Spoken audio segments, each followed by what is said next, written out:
اور اسے بلا گمان رزق دیتا ہے۔ ایک اور حدیث ہے، حضرت انس بن مالک رضی اللہ تعالیٰ عنہ سے روایت ہے کہ ایک آدمی آپ صلی اللہ علیہ وآلہ وسلم کی خدمت میں آیا اور پوچھا، اونٹ باندھ دوں پھر توکل کروں یا چھوڑ دوں اور توکل کروں؟ آپ صلی اللہ علیہ وسلم نے فرمایا، باندھ دو پھر توکل کرو۔ سر احتشام رکے اور بولے، آج کے لیے اتنا ہی، یہاں سے رخصت ہوتے ہوئے یہ بات جان لیں۔ حضرت انس بن مالک رضی اللہ تعالیٰ عنہ سے روایت ہے کہ آپ صلی اللہ علیہ وسلم نے یہ دعا فرمائی، اے اللہ، ہمیں ان لوگوں میں شامل فرما جو آپ پر بھروسہ کرتے ہیں اور آپ ان کے لیے کافی ہو جاتے ہیں، آپ سے ہدایت کے طالب ہوتے ہیں، آپ ہدایت دیتے ہیں، مغفرت کے طالب ہوتے ہیں، آپ ان کو معاف فرما دیتے ہیں۔ آخری بات، اسباب اختیار کریں پھر اللہ پر بھروسہ کریں۔ مثلاً دکان کھولیں، کھیت میں بیج ڈالیں، مرض کی دوا کریں، پھر ان سے نفع کی خدا سے امید رکھیں کہ اس کے ارادے اور حکم سے ہی اس سے نفع ہوگا۔ ایسا کرنا درست نہیں کہ نہ دکان کریں، نہ کھیتی کریں، نہ ملازمت کریں، بس مال اور نفع کی امید رکھیں۔ آپ سب کل اس موضوع کے بارے میں جانچیے گا ضرور۔ یسر کی آواز پورے ہال میں گونجی تھی۔ اس سے پہلے احرام ہال سے باہر نکلتا حارث بولا، تم کہاں تھے؟ اس سے پہلے احرام جواب دیتا سمی بولا، وہ تمہیں کیوں بتائیں؟ لہجے میں غصے کے سوا کچھ نہ تھا۔ احرام ان دونوں کے بیچ سے نکلتا ہوا باہر کی جانب بڑھا۔ حارث اور سمی ابھی بھی بحث کر رہے تھے۔ احرام نے وہاں سے جان چھڑائی اور لائبریری کی جانب بڑھ گیا۔ بشر ہوں، آہوئے صحرا نہیں میں، سفر میں ہوں، کہیں ٹھہرا نہیں میں، مجھے آتے ہیں آداب جنوں سب، کوئی ایسا کوئی ویسا نہیں میں، کہانی دل جلوں کی سن چکا ہوں، کوئی گونگا کوئی بہرا نہیں میں۔ اسفندیار کے گھر پیپر کے پیڑ کے نیچے چارپائی بچھائے ایک جانب دانین باپ سے منہ پھلا کر بیٹھا تھا اور دوسری جانب اسفندیار اپنے بیٹے کو بہلا رہا تھا۔ یار کھا لے کھانا میرے باپ، اسفندیار نے دونوں ہاتھوں کو جوڑتے ہوئے اپنے بیٹے سے کہا۔ دانین منہ موڑ کر بیٹھ گیا۔ اس سے پہلے اسفندیار اپنے بیٹے کے پاؤں پڑتا اس کا موبائل فون بجا۔ عبداللہ کا نمبر موبائل فون کی سکرین پر جگمگاتا دیکھ کر اسفندیار نے اپنے سر پر ہلکا سا تھپڑ مارا۔ کال پک کرنے کے بعد وہ اپنے کمرے کی جانب بڑھ گیا۔ ابھی اسے عبداللہ کو دکان پر نہ آنے کی وجہ بھی بتانی تھی اور عبداللہ بھی جانتا تھا کہ وجہ سوائے دانین کی ناراضگی کے سوا کچھ نہیں ہے۔ اسفندیار اپنے کمرے کی جانب بڑھ گیا تو اس کے جانے کے بعد ہادیہ لان کا پیلے رنگ کا سوٹ پہنے اور اس پر سرخ دوپٹہ اوڑھے دانین کے پاس آئی۔ دانین اسے دیکھ کر چونک سا گیا۔ ہادیہ نے سامنے رکھی چنگیر سے روٹی پکڑی اور اس کا نوالا بنا کر دانین کے منہ کے قریب کیا۔ یہ تندور کی روٹی بہت مزے کی ہوتی ہے۔ جب میں تمہاری عمر کی تھی تو روز اس بات کی ضد کیا کرتی تھی کہ آج بیسن والی تندوری روٹی بنائی جائے۔ ہادیہ کے لہجے میں مٹھاس تھی یا شاید دانین سے بات کرنے کے لیے یہ مٹھاس نازل ہوئی تھی۔ دانین نے ہادیہ کے ہاتھ میں پکڑا بیسن والی تندوری روٹی کا نوالا دیکھا اور پھر سر جھکا کر بولا، میں روٹی کو دہی میں ڈبو کر کھاتا ہوں۔ ہادیہ اس کی بات سن کر مسکرا دی۔ وہ 8 سال کا تھا لیکن اس کے باپ نے لاڈ پیار سے اسے 3 سال کا بچہ بنا رکھا تھا۔ اس کے جوتے پالش کرنے ہوں یا اسے پیاس لگے، اس کا بیگ سیٹ کرنا، اسے کھانا کھلانا، وہ اپنے بچے کا ہر کام خود کرتا تھا۔ ہادیہ نے دہی کے باؤل میں روٹی کا نوالا ڈالا اور اسے تھوڑا سا ڈبو کر دانین کے منہ کے قریب کیا جو اس نے جھٹ کھا لیا۔ کون سی جماعت میں پڑھتے ہو؟ ہادیہ نے روٹی کا نوالا توڑتے ہوئے کہا تھا۔ دانین کی شوق بھری آواز اس کے کانوں سے ٹکرائی۔ 5ویں جماعت میں۔ تمہیں پتہ ہے میں بہت اچھا پڑھتا ہوں اور میں نے ایک کلاس اسکپ بھی کی ہے۔ میں بہت لائق طالب علم ہوں۔ دانین کے لہجے میں اپنے لیے فخر ہی فخر تھا۔ ہادیہ نے اس کی منہ میں روٹی کا نوالا ڈالنے کے بعد تالیاں بجاتے ہوئے کہا، سچ میں تم تو بہت لائق ہو۔ اچھا ایک بات بتاؤ، کیا تمہاری دکان سے نوڈلز کا پیکٹ ملتا ہے؟ ہادیہ کی بات پر دانین خاموش ہو گیا۔ ہادیہ کو حیرانگی سے دیکھتے ہوئے بولا، کیا تم کو لگتا ہے کہ ہماری کھانے والی چیزیں بیچنے کی دکان ہے؟ ہادیہ نے اس کی بات پر کندھے اچکاتے ہوئے کہا، ہاں، تمہارے بابا کی پرچون کی دکان ہے نا؟ دانین کا کہکہا بلند ہوا۔ ہادیہ حیران سے اسے دیکھنے لگی۔ اس کی آنکھوں کا رنگ باپ کے اوپر تھا۔ اس کے ماتھے پر بالوں کے پاس ایک چھوٹا سا تل تھا۔ ہادیہ کو وہ بہت پسند آیا۔ شاید وہ پہلی عورت تھی جسے اپنے سوتن کے جہیز پر لیٹنا سکون دیتا تھا اور اپنے سوتیلے بچے پر اسے بے انتہا پیار آتا تھا۔ دانین نے اس کی آنکھوں کے سامنے چٹکی بجائی اور دھیمے سے بولا، ہماری گاڑیاں ٹھیک کرنے والی دکان ہے۔ اچھا، تمہارے بابا مکینک ہیں؟ ہادیہ نے سر ہلا کر سمجھنے کے انداز میں کہا۔ دانین نے بھی سر ہلا کر اس بات کی تائید کی تھی۔ ہادیہ بھی مسکرانے میں ہی مصروف تھی کہ دانین کی دھیمی سی پریشان آواز سنائی دی، کیا تم میری نئی ماما ہو؟ دانین کی بات پر وہ ساکن ہو گئی۔ یہ تو اس نے سوچا ہی نہیں تھا کہ دانین کے سوال پر وہ کیا جواب دے۔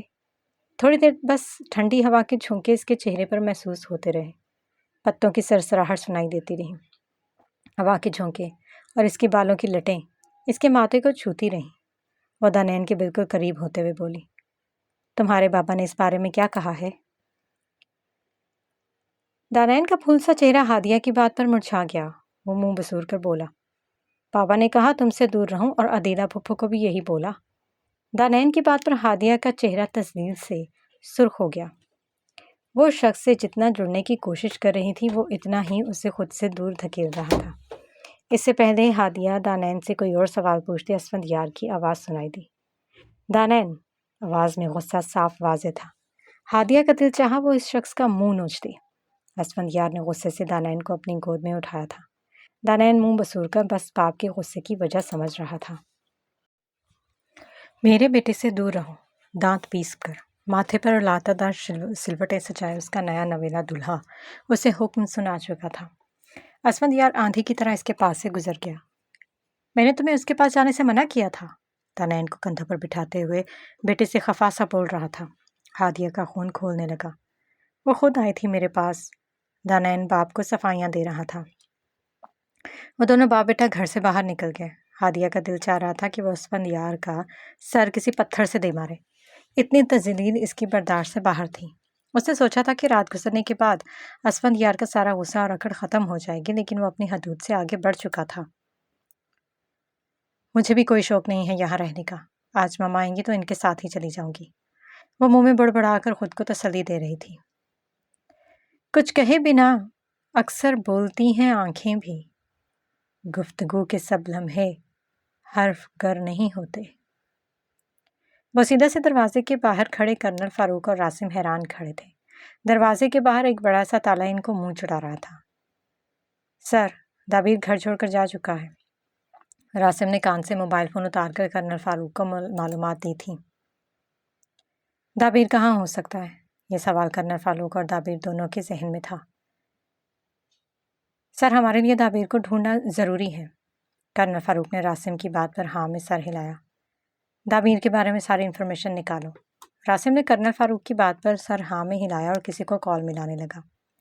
کرنل فاروق نے ایک نظر لکڑی کے بوسیدہ دروازے پر ڈالی اور پھر کچھ سوچتے ہوئے آگے بڑھے۔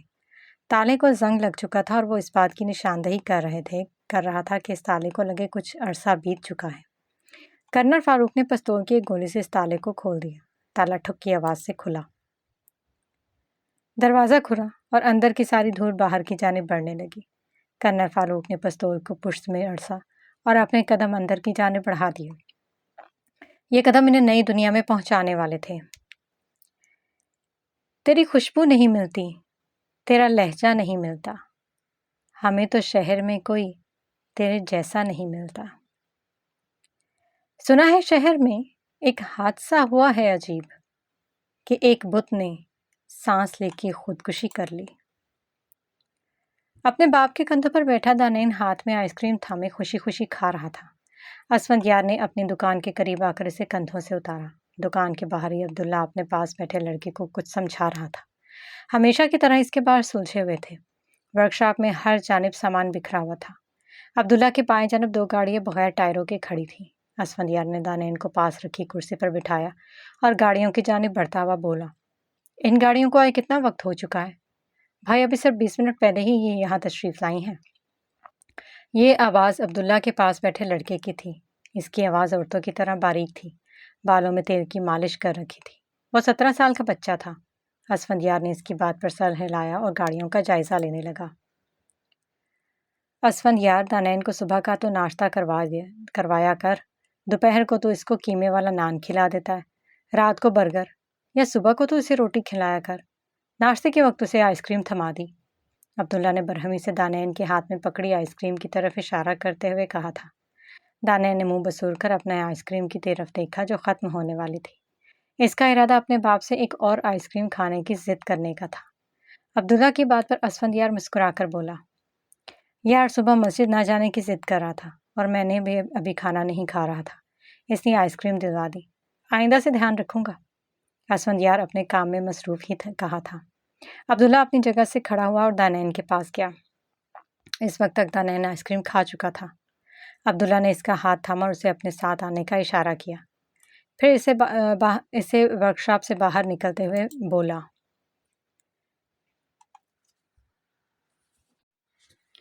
میں دانین کو اپنے ساتھ گھر لے کر جا رہا ہوں، اسے کھانا کھلا کر واپس ادھر لے آؤں گا۔ اسفندیار نے اس کی بات پر سر اسپات میں ہلایا تھا۔ رات کی ای میل نے اسے پریشان کر رکھا تھا۔ اس سے پہلے وہ رات کی ای میل کے بارے میں سوچتا، جیب میں رکھا اس کا موبائل فون بچا۔ اسکرین پر امی کا نام جگمگاتا دیکھ کر اس نے کال اٹھائی تو اس کے بولنے سے پہلے ہی عدیلہ کی آواز سنائی دی، بھائی دادی نے بات کرنی ہے۔ اسفندیار نے عدیلہ کی بات پر اپنے سامنے رکھی گاڑی پر زور سے ہاتھ مارا۔ وہ جانتا تھا کہ دادی کوئی ایسی بات ضرور کرے گی جو اسے غصہ دلائے گی، اور وہی ہوا۔ دادی کی ارخت کرخت آواز سنائی دی، مسٹر اسفندیار، بندہ گھر سے نکلنے سے پہلے بڑوں کی دعائیں لیتا ہے، لیکن تمہیں اپنے بیٹے کے سوا کچھ نظر ہی نہیں آتا۔ دادی کی بات پر اسفندیار نے اپنے بال کھینچے تھے۔ اب کیا ہو گیا ہے دادی؟ لہجہ بیزاری سے بھرپور تھا۔ تمہاری اطلاع کے لیے عرض ہے، کل شام تم ایک لڑکی سے نکاح کرنے کی جرت کر چکے ہو، اور وہ لڑکی کل شام کو ہی رخصت ہو کر گھر بھی آ چکی تھی۔ کل سے تم اس کو اس طرح نظر انداز کر رہے ہو جیسے وہ تمہارے لیے کوئی حیثیت نہیں رکھتی۔ بات کرتے ہوئے دادی کا سانس پھولا تو وہ رکی تھی۔ اسفندیار اپنے غصے کی آخری حد کو برداشت کرتے ہوئے بولا، جب آپ کو معلوم ہے کہ آپ کے اندر اتنی ہمت نہیں ہے کہ آپ اتنی لمبی بات کر سکے تو مہربانی کر کے وہ بات کریں جو مجھے نہیں معلوم۔ وہ ساری باتیں جو آپ ہمارے گوش و گزار کر رہی ہیں، میں ان باتوں کو جانتا ہوں۔ اسفندیار کی بات مکمل ہوئی تو دادی دوبارہ سے اسی لہجے میں بولی، تو سنو مسٹر اسفندیار، تمہارے چاچو چچی آ رہے ہیں، ان کے لیے شکورے کی دکان سے قیمے والے نان اور کوفتے لے آنا، ہو سکے تو پھل بھی لے آنا، اور آم لانا مت بھولنا۔ ویسے تو سیب بھی بہت مفید ہے، چلو 2-4 درجن کیلوں کے ساتھ 3 کلو سیب لے آنا۔ اب دادی نے ٹھنڈی سانس لی اور دوبارہ سے وہیں سے سلسلہ کلام جوڑا تھا اور بولی، وقت کم ہے ورنہ عدیلہ گوشت پکا لیتی۔ چلو تم ایسا کرنا، رشیدے کی دکان سے حلوہ پوری بھی لے آنا، یہ شہر والے نا صبح کو اسی کا ناشتہ کرتے ہیں۔ اور دادی کا سانس دوبارہ سے پھول گیا۔ اسفندیار کا دل چاہ رہا تھا وہ ہاتھ میں پکڑا موبائل دیوار پر دے مارے، یا موبائل فون کی جگہ اپنا سر ہی دیوار پر مار ڈالے، لیکن اس کے اندر کا شیطان اسے اس بات پر اکسا رہا تھا کہ وہ اپنا سر دیوار پر دے مارنے کی بجائے خود کو ٹرک کے نیچے دے دے۔ اسفندیار نے کال بند کی اور ایک نظر دور بیٹھے چھوٹے کی طرف دیکھا جو حیران سا اس کی جانب دیکھ رہا تھا۔ اسفندیار نے اسے غصے سے گھورا تو وہ جلدی سے اپنے سامنے رکھی بائک پر کپڑا مارنے لگا۔ اسفندیار نے ہمدردی سے سر جھٹکا، اور یہ ہمدردی سے خود سے ہی تھی۔ سودا عمر بھر کا، کوئی کھیل تو نہیں؟ اے چشمے یار مجھ کو ذرا سوچنے تو دے۔ حال میں سر احتشام کا لیکچر ختم ہونے کے بعد ایک نئے استاد محترم تشریف لائے تھے۔ میرا کام ہے آپ کو آپ کی زندگی میں آگے بڑھنے کے بارے میں معلومات دینا۔ وہ نئے استاد محترم کی عمر اور ان کا لہجہ سر احتشام جیسا ہی تھا۔ بچوں کی اکثریت ان کو غور سے سن رہی تھی، جن میں احرام سب سے پہلے نمبر پر تھا۔ استاد محترم دھیمی اور میٹھی سی آواز میں بولے، یہ دنیا عارضی ہے، اب سب اس بات کو جانتے ہیں، زندگی میں کامیابی اور ناکامی دونوں ساتھ ساتھ ہی چلتی ہیں۔ ہم میں سے اکثریت ناکامی کو برداشت نہیں کرتی اور صرف کامیابی کی طرف دوڑ لگاتی ہے۔ کامیابی اس وقت تک نہیں ملتی جب تک ناکامی کا سامنا نہ کرنا پڑے۔ زندگی ایک کمزور ڈور کی مانند ہے جو کسی بھی وقت ٹوٹ سکتی ہے۔ احرام کے دائیں جانب حارث اور بائیں جانب سمی بیٹھا ہوا تھا۔ اگر آپ اپنی منزل پانا چاہتے ہیں تو اپنی ناکامیوں سے سیکھنا شروع کر دیں۔ انسان کا سب سے بہترین استاد اس کی زندگی ہے، وہ زندگی جس میں اسے ناکامیوں کا سامنا کرنا پڑتا ہے۔ روز آپ کے سامنے نئے چہرے آتے ہیں، جن میں سے کچھ چہرے آپ کو بھا جاتے ہیں، اور پھر جب آپ ان چہروں کے اندر اپنا عکس ڈھونڈ چھوڑ دیتے ہیں تو وہ آپ کو دودھ میں سے مکھی کی طرح نکال دیتے ہیں۔ آپ اس وقت ٹوٹ جاتے ہیں، لیکن زندگی کا سفر یہاں کبھی ختم نہیں ہوتا۔ جو لوگ ٹوٹ جاتے ہیں، راستوں میں بکھر جاتے ہیں، پھر ان میں سے کچھ اپنی زندگی کو اپنے ہاتھوں سے کھو دیتے ہیں، خودکشی جیسی حرام موت مر جاتے ہیں، اور ان میں سے کچھ اپنی زندگی کو نئے سرے سے شروع کرتے ہیں، اپنے ماضی کو بھول جاتے ہیں، لیکن ان ناکامیوں سے بہت کچھ سیکھتے ہیں۔ جو لوگ اپنی ناکامیوں سے سیکھ کر آگے بڑھتے ہیں وہی وہ لوگ ہوتے ہیں جو دنیا پر چھا جاتے ہیں۔ اپنی نعمتوں کی گنتی کریں، اپنے آپ کو خود ترسی کا شکار مت کریں۔ اگر آپ میں کوئی خامی ہے تو اسے گلے سے لگا کر مت بیٹھے رہیں، بلکہ اپنی اس خامی کو خوبی بنا لیں۔ آج کا لیکچر یہاں پر ختم ہوتا ہے۔ زندگی حسین ہے، اسے ہر لمحے میں تلاش کریں۔ لیکچر ختم ہوا اور سر مسکراتے ہوئے ہال سے باہر نکل گئے۔ احرام نے اپنی آنکھیں بند کی، کانوں میں ابھی بھی یہی آواز تھی۔ اپنے آپ کو خود ترسی کا شکار مت کریں، اپنی نعمتوں کی گنتی کریں۔ احرام کو قاری صاحب کی پڑھائی ہوئی وہ آیت یاد آ گئی، جس نے وہ سب کچھ تمہیں دیا جو تم نے مانگا۔ اگر تم اللہ کی نعمتوں کا شمار کرنا چاہو تو کر نہیں سکتے۔ حقیقت یہ ہے کہ انسان بڑا ہی بے انصاف اور ناشکرا ہے۔ سورج اپنی آب و تاب سے چمک رہا تھا۔ کمرے میں ہادیہ سر جھکائے بیٹھی ہوئی تھی اور اس کے سامنے ایک عورت چہرے پر پریشانی سے جائے بیٹھی تھی۔ ہادیہ، تم اسفندیار کو سمجھنے کی کوشش کرو، بیٹا اس طرح زندگی نہیں چلتی۔ ہادیہ نے اپنی ماں کی بات پر گردن اٹھائی۔ اس کی آنکھیں رونے کی وجہ سے نم تھیں اور وہ نم لہجے میں ہی بولی، وہ میرے سے بات بھی نہیں کرتا اور آپ کہہ رہی ہیں کہ میں اس کے ساتھ زندگی گزاروں؟ ناٹ فیئر، یہ آپ اچھا نہیں کر رہی ہیں میرے ساتھ۔ اس کی ماں نے اس کا ہاتھ اپنے ہاتھ میں لیتے ہوئے دھیمے سے کہا، میری بیٹی، تمہارے بابا اور میں تھک چکے ہیں۔ اب ہم کیا کر سکتے ہیں تمہارے لیے؟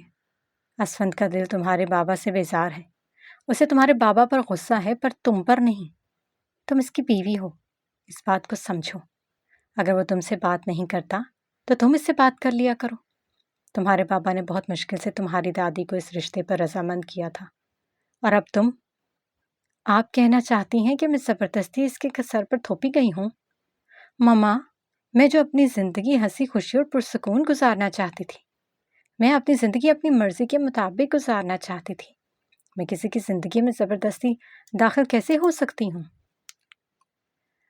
اپنی آنکھوں میں بے پناہ آنسو لیے وہ اپنی بات مکمل بھی نہیں کر پائی تھی کہ دادی کی آواز گونجی، لو بھائی، کس نے کہا کہ تم زبردستی مسٹر اسفندیار کی زندگی میں داخل ہوئی ہو؟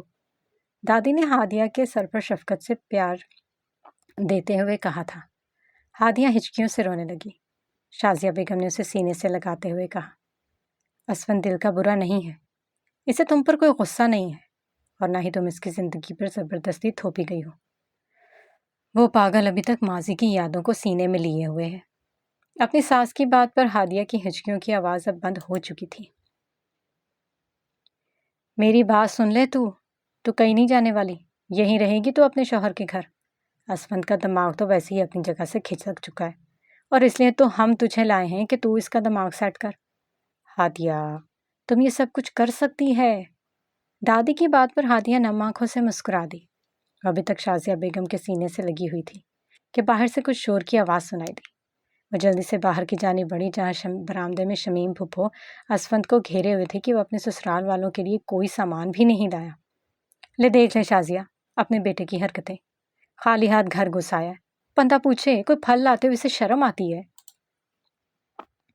شمیم پھپھو کی آواز پر دادی کے کمرے سے 52 سالہ ایک شخص پینٹ شرٹ پہنے، پاؤں میں چمکدار جوتے، ہاتھ میں رسٹ واچ پہنے، خاصا تعلیم یافتہ دکھائی دیتا وہ آدمی آگے بڑھ کر اب اسفندیار کے سامنے سلام کے لیے ہاتھ بڑھا گیا۔ کپڑوں پر دھول جمی ہوئی تھی اور ہاتھ میں ورک شاپ کی چابیاں تھیں۔ اسفندیار نے ایک نظر اپنی ماں اور دادی پر ڈالی جو اسے گھور رہی تھی۔ اسفندیار نے بنا مسکرائے ہاتھ ملایا۔ کیسے ہو؟ اپنے چاچو پلس سسر کے منہ سے یہ الفاظ سن کر اسفندیار کا دل چاہا کہ انہیں تفصیل سے اس بات کا جواب دے، لیکن پھر اپنی ماں کی گھوری پر خاموش رہا۔ ہادیہ کی امی آگے بڑھی اور دھیمے سے بولی،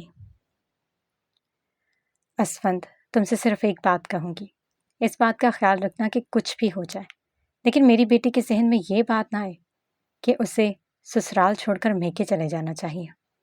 اپنی ساس کی بات پر اسفندیار نے ایک نظر اپنی ایک رات کی بیوی پر ڈال دی جس کی آنکھیں رونے کی وجہ سے سرخ ہو چکی تھی اور ناک بھی آنکھوں کی طرح سرخ ہی تھا۔ اسفندیار نے نہ چاہتے ہوئے بھی اسباب میں سر ہلا دیا۔ اس نے گردن موڑ کر ایک نظر اپنے چاچو پر ڈالی جو پہلے کی نسبت اب کمزور ہو چکے تھے۔ اسفندیار نے ایک بات نوٹ کی تھی کہ ان کے اندر اب پہلے جیسی اکڑ نہیں تھی۔ ہادیہ اپنے باپ کے گلے لگی تو نہ جانے باپ نے اس کے کان میں کیا کہا تھا۔ ہادیہ نے باپ کی بات پر ہاں میں سر ہلایا تھا۔ ہادیہ کی ماں نے اپنے پرس سے 5,000 کا نوٹ اسفندیار کی ہتھیلی پر رکھنا چاہا تو اسفندیار نے واپس لوٹا دیا۔ اپنی ساس کے بےحد اصرار پر اس نے وہ نوٹ لے لیا۔ سسر نے آگے بڑھ کر گلے لگانا چاہا تو اپنی جگہ سے ہٹ گیا۔ اس کی اس حرکت پر ہادیہ کو بہت غصہ آیا۔ ہادیہ اور اس کی دادی اس کے سسرال والوں کو دروازے تک چھوڑنے گئے تو پیچھے سے اس کی ماں نے اس کا کان مروڑا اور دھیمے سے سخت لہجے میں بولی، پھل لاتے ہوئے ہاتھ دکھ رہے تھے؟ اسفندیار جانتا تھا کہ یہ طنز تھا۔ اس نے اپنا کان چھڑوایا اور اپنے کمرے کی جانب بڑھتا ہوا بولا، بھول گیا تھا۔ اور اس کی ماں بھی جانتی تھی کہ یہ جھوٹ ہے۔ جرم کی نوعیت میں کچھ تفاوت ہو تو ہو، در حقیقت پارسا تو بھی نہیں، میں بھی نہیں۔ گھر میں ہر جانب دھول ہی دھول تھی۔ کرنل فاروق اور راسم چہرے پر کپڑا باندھے گھر کی تلاشی لینے میں مصروف تھے۔ بیڈ روم میں ہر جگہ کاغذات بکھرے ہوئے تھے۔ کرنل فاروق کی نظر دیوار پر لگی فوٹو فریم پر پڑی جہاں 23 سالہ لڑکا دل کھول کر مسکرا رہا تھا، اور اس کے ساتھ جس انسان کی تصویر تھی اسے دیکھ کر کرنل فاروق کے چہرے پر مسکراہٹ پھیل گئی۔ کالے رنگ کا لباس پہنے اور کالے رنگ کا ہی کپڑا چہرے پر باندھے ہاتھ میں گن لیے وہ محتاط کھڑا اسکورپیو تھا۔ ماضی کے صفحات پلٹے۔ آج اسکورپیو تمہاری دید کرنے کا دل چاہ رہا ہے؟ ہاکی کے میدان میں ہاتھ میں ہاکی پکڑے کرنل فاروق اسکورپیو سے مخاطب تھے۔ اسکورپیو نے ان کی بات پر اپنے ہاتھ میں موجود ہاکی کو گھمایا۔ اس کے پاس کالے رنگ کے لباسوں کا ڈھیر تھا۔ اسے سب سے زیادہ کالا لباس پسند تھا۔ چہرے پر کپڑا بندھا ہوا تھا، لیکن پھر بھی کرنل فاروق کو اس بات کا اندازہ ہو گیا تھا کہ اس کے لب مسکرائے تھے۔ جس دن ہوگی ہماری دید، اسی دن ہوگی تمہاری عید۔ اسکورپیو کی بات پر وہاں موجود سب کا کہکہا بلند تھا، اور پھر اسے جیک مان نے موبائل فون تھمایا اور وہ بات کرتا ہوا کرنل فاروق سے دور چلا گیا۔ آنکھوں میں ہلکی سی نمی واضح تھی، لیکن لبوں پر کرنل فاروق کے مسکان تھی۔ تم حقیقتاً دور چلے گئے ہو اسکورپیو، لہجے میں شکوہ تھا۔ کرنل فاروق نے وہ تصویر دیوار سے اتاری اور اپنے ہاتھ میں تھامی۔ نہ جانے کیا تھا اسکورپیو میں کہ ہر شخص اس کا دیوانہ تھا۔ تم بہت الگ تھے اسکورپیو، بہت الگ۔ کرنل فاروق اپنے ہی خیالات میں مصروف بول رہے تھے۔ کبھی تم بھی ہم کو یاد کرو، کبھی تم بھی ہمارا انتظار کرو۔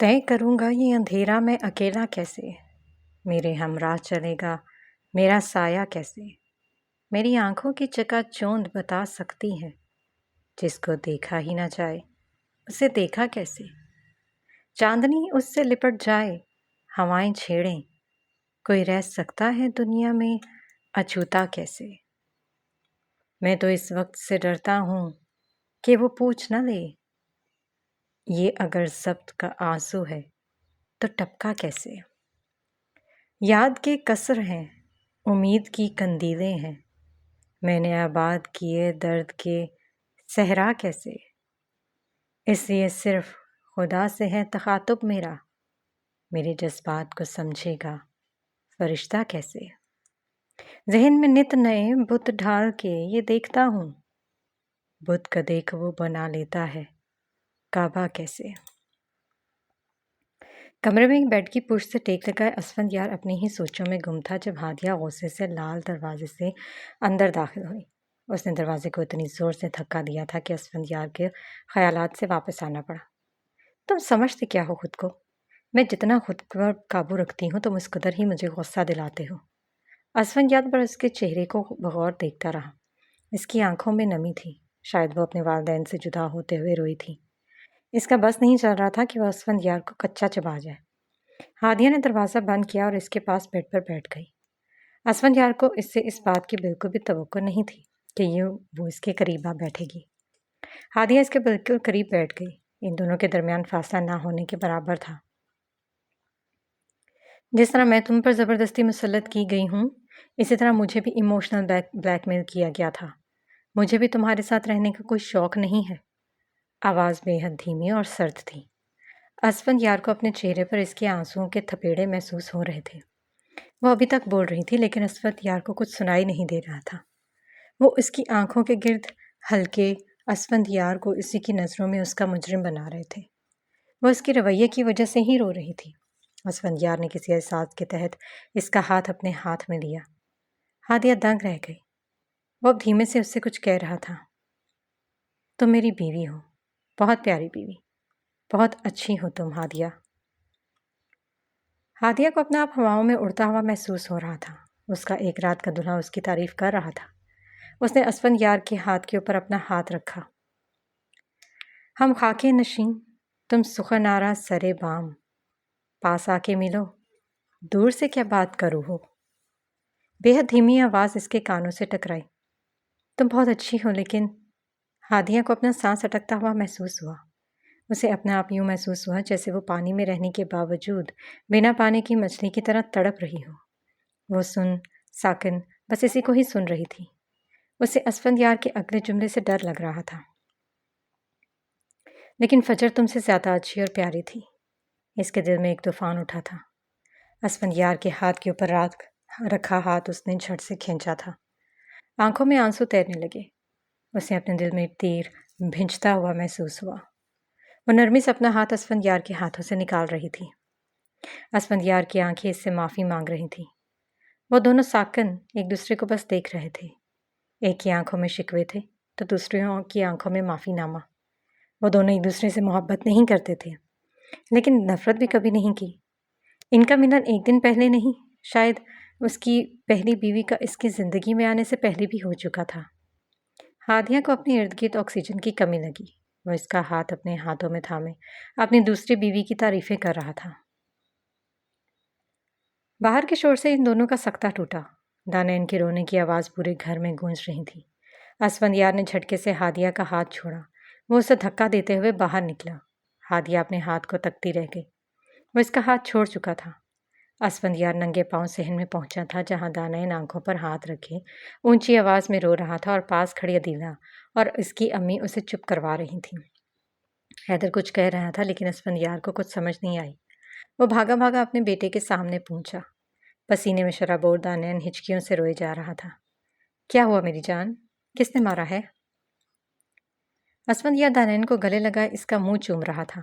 ہادیہ آنکھوں میں امید لیے وہ برآمدے میں کھڑی اسفندیار کا پیار دیکھ رہی تھی۔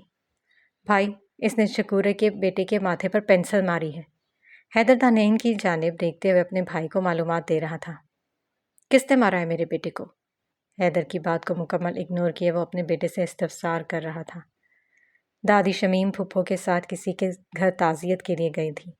دانین اپنے باپ کے سینے میں منہ چھپائے بولا، چاچو نے مارا ہے۔ دانین کی بات مکمل ہوئی اور اسفندیار کسی طوفان کی طرح حیدر کی جانب بڑھا تھا۔ اس سے پہلے وہ حیدر پر تھپڑوں کی بوچھار کرتا اس کے کندھے پر کسی نے ہاتھ رکھا۔ عدیلہ کا سانس عبداللہ کو دیکھ کر اٹک گیا تھا۔ وہ سفید مایا والا سوٹ پہنے، بال جل سے سیدھے کیے، ہاتھ میں معمول کے مطابق گھڑی تھی۔ وامسی حلیے میں بھی عدیلہ کے دل پر قابض تھا۔ اسفندیار نے رخ موڑا تو عبداللہ اسے گھور رہا تھا۔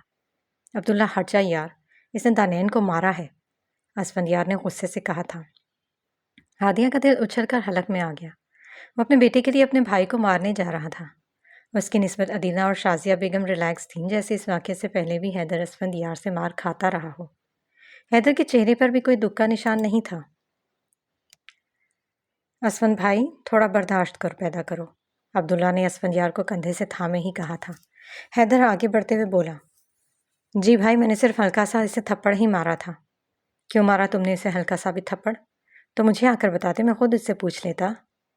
اسفندیار کی بات پر حیدر نے بس افسوس سے سر جھٹکا تھا۔ اس نے دانین کو بس ہلکا سا تھپڑ مارا تھا، لیکن اس کا یوں رونا اس کی سمجھ سے باہر تھا۔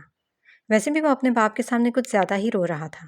دانین باپ کے گلے لگے ابھی تک رو رہا تھا۔ ہادیہ حیران کھڑی اسفندیار کے پیار کو دیکھ رہی تھی۔ عدیلہ نے جلدی جلدی چارپائیاں بچھائی۔ عبداللہ اور اسفندیار ایک چارپائی پر بیٹھے ہوئے تھے اور اسفندیار کی گود میں ہی دانین بیٹھا تھا۔ دوسری چارپائی پر شازیہ بیگم اور حیدر بیٹھے ہوئے تھے۔ ہادیہ ابھی تک برآمدے میں پلر کے قریب کھڑی تھی۔ عدیلہ سب کے لیے ستو والا پانی بنا رہی تھی۔ حیدر،